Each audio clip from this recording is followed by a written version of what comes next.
Alright, what's going on YouTube? Just a little update on the build, the project of the 2015 SI. These are not NK, Einke, whatever you want to call it. I call them NK RPF ones. These are MB wheels, and they're weapons. Some people, myself included, think they're a replica of a Mugen wheel meant for the 8th generation SI. I believe that's the year they came out. But these are replicas of those. They're 18 by 9 with a 38 offset, square. I bought them used, picked them up for a real good deal. And so they are curb rashed and whatnot, but I plan on, autocrossing in these, and it's not, my car is not the prettiest by any means, so I'm not too worried about it. There's no bends, there's no cracks. But what I want to get to in this video are just a couple updates about the car. Recently I took out the intake snorkel located underneath the wheel well in here, and it definitely I have stock airbox, no air drop in or K&N drop in or anything like that. It definitely has a much louder growl, especially 3 to 4,000, and all the way through the rev range, to be honest. When you're really stepping on the gas and the throttle body's real wide and open, the growl increased a lot. You can definitely hear a lot more intake sound, kind of like a cold air would give you.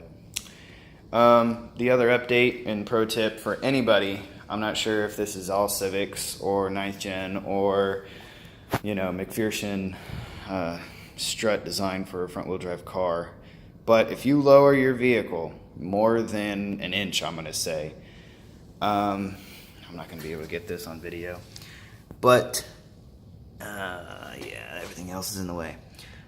If it'll focus, that is a sway bar, correct? And the end link that latches, that's all out of focus. Basically, the clunking sound that you hear on your car, your Civic, your whatever, is because your end links are too tall. You lowered the car and you're hearing a slight clunk sound because those end links are flexing a lot more than they're used to when the car is at a stock height. So an easy fix would either be get an aftermarket sway bar or buy new end links if your car can, swap them out. So something I'd like to hit home is that this is a square 245/40 tire setup, and I cannot remember for the life of me the camber in the rear of the car. When I put the arms in, I did a bootleg, mock-up to the stock one, and I shortened it a little bit, so I'm assuming it was at like -2. But when I was paying for the alignment, it was at Firestone, and I never picked up the sheet.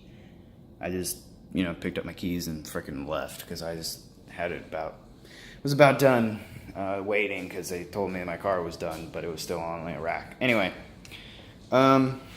so this is a 245/40, yes, on a Honda Civic.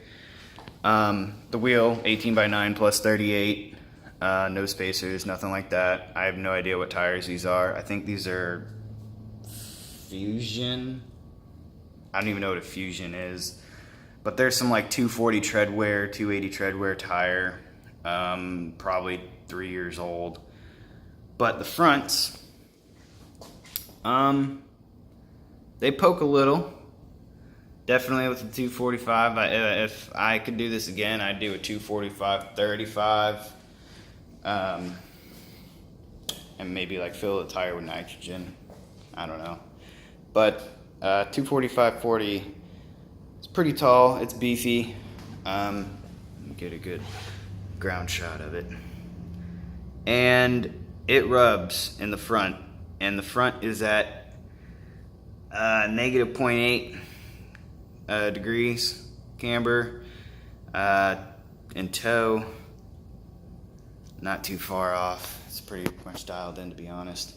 So the front rubs, anytime I believe a slight pull would fix that. And to be honest, the front only rubs on bumper tabs. There's a very big bumper tab right here on your Honda. Man, I'm filming this on my phone, so I'm getting it all over the place. But there's a fender tab, not a bumper tab, whatever. And that's what it's rubbing on, because, you know, the tires had no rub marks before, but the back got royally pardon my French, royally screwed up. I mean, I don't even know if that's paint, but the rear tires are completely shot. These are Nankang Ultra Sports. Kind of relatable to a Federal, to be honest. The wheels and tires were not balanced or mounted properly, in my opinion. The car bounces and rides like shit. So coming up this weekend, tomorrow, I will be putting the Federals 225s on it, 225/40 instead of the 245 that's on the car. So it rubs in the back with the 245. I'm assuming when I get that 225 on there, it'll have a decent amount of stretch. I'm not looking forward to that, but those tires were meant for my stock wheels, and to be honest, I'd rather be rolling around on these. I'm probably going to hit them with a layer of white Plasti Dip, just for the, you know, spaz, I don't even know what that means, just for the street cred. And then also coming up is front toe strap. I don't know if I'm actually going to use it, but I'm just going to get it to in case I actually do need it for any reason whatsoever. My wife told me the first time I run off a course, I have to put it on there just to be safe, along with a helmet. So these stockies, 4 years old, literally came with the car, 500 tread wear. They were on the car for 33,000 miles, you know, somewhat aggressively driven on, and they're dry rotten.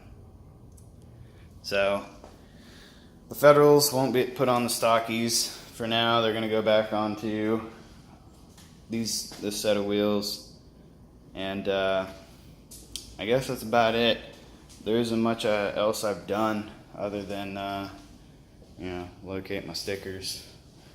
But that's my 2 cents. I don't know what I'm going to label this video, but for anybody wondering what a 245/40 R18 tire looks like on an 18x9 plus 38 offset wheel, this is a video for you. The rear would not rub at all with 2 degrees of camber. I honestly feel that way. I mean, maybe with 2 people in the car, or not 2, full car it would, but honestly, if you don't want to run negative 2 degrees camber, I don't think you should run a 245 setup. You should probably stick to a 225, because to be honest, if your toe is good, 2 degrees of camber on this wide of a tire isn't really going to wear on the inside too bad. As for the front, I don't know how close you can get. I should probably make a video more in depth of the fitment, but when I was test fitting these things, I could fit a ring finger. Yeah, I could fit a ring finger pretty much in between strut and tire. The rim itself was maybe a middle finger through it, so a plus 40 offset, maybe a plus 42. If it's a 45 offset, you're going to need a 5 mil spacer or a 3 mil spacer if you really want to get close.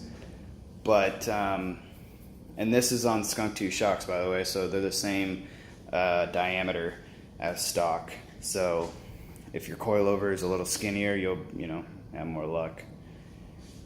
But that's pretty much it. So if you guys have any questions about the wheel setup or fitment or anything like that, go ahead and leave a comment.